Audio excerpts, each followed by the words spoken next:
గతంలోనే వైనాట్ 175 అన్నటువంటి వ్యక్తి ఇవాళ 11కి దిగజారిపోయినటువంటి ప్రభుత్వం యొక్క మాటలు జగన్మోహన్ రెడ్డి గారి మాటలు మీరు విన్నారు కదా, చూశారు కదా, ప్రజలే నిరూపించారు.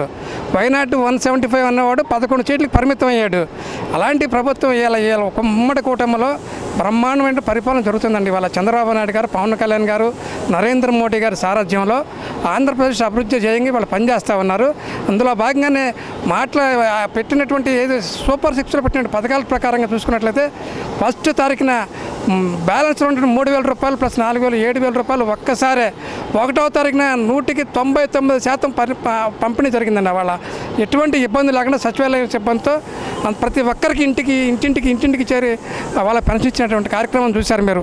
అదేవిధంగా ఇవాళ చూశారు మన ఈ ప్రతి ఒక్క కార్యక్రమం ఏదైతే మేము అనుకున్నామో మేనిఫెస్టోలో పెట్టిన ప్రతి అంశాన్ని కూడా పరిశీలించి మేమందరం కూడా కమిటీలో క్యాబినెట్ నిర్ణయం తీసుకొని మేము కంపల్సరీగా చేసి తీరుతామని చెప్పి ఈరోజు కూడా చంద్రబాబు నాయుడు గారు, పవన్ కళ్యాణ్ గారు మీ పత్రికా సాక్షిగా, మీడియా సాక్షిగా ప్రతిరోజు మీడియా ముందు చెప్తానన్నారు వాళ్ళు.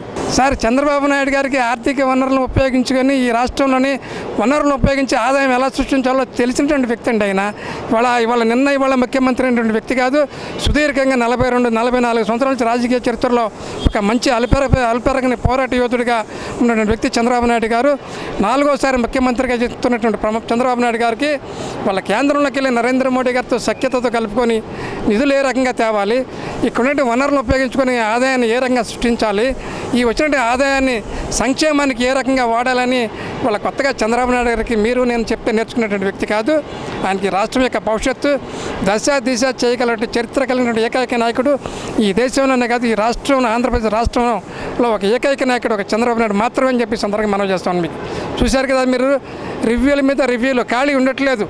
ముఖ్యమంత్రి అయినటువంటి క్షణం నుంచి కూడా పోలవరం ప్రాజెక్టులో 5 సంవత్సరాలు జగన్మోహన్ రెడ్డి పర్యవేక్షించలేదండి. ఒక్కసారి కూడా వెళ్ళి వెంటనే ప్రతి సోమవారం పోలవరం అనే దాన్ని కంటిన్యూ చేస్తూ ఉన్నారు. అదేవిధంగా మీరు చూశారు. ఇంకా అదేవిధంగా అమరావతి రాజధానిలోని ఈవెన్ మట్టి రోడ్లు వేసినటువంటి పైపులు కూడా దొబ్బుకెళ్ళిపోయినటువంటి పరిస్థితి ఈ జగన్మోహన్ రెడ్డి ప్రభుత్వం చూసాం మనం. ప్రతి వారంలో కూడా అమరావతి రాజధానిలో అడుగుట్టు మొత్తం కూడా ఆయన అన్నీ కూడా రివ్యూ చేసి దీన్ని ఏ రకంగా అయితే మళ్ళీ మనం పునర్నిర్మాణం చేయడానికి ప్రతిదీ డబల్ ఖర్చు చేశారు.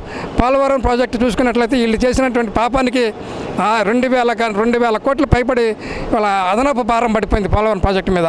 అది అమరావతి రోజు చూసుకున్నట్లయితే దాదాపు 8,000 కోట్లు చిల్లర మన గతంలో చేసిన దానికి ఇప్పుడు వెళ్ళి మనం చూసిన దానికి వీళ్ళు తవ్వేసినటువంటి కనీసం కేబుల్ పైపులు అన్నీ కూడా మట్టి కొరతలకి వెళ్ళిపోయినట్టు దరిద్రులు ఈ వైసీపీ నాయకులు ప్రభుత్వంలో మనం చూసాం.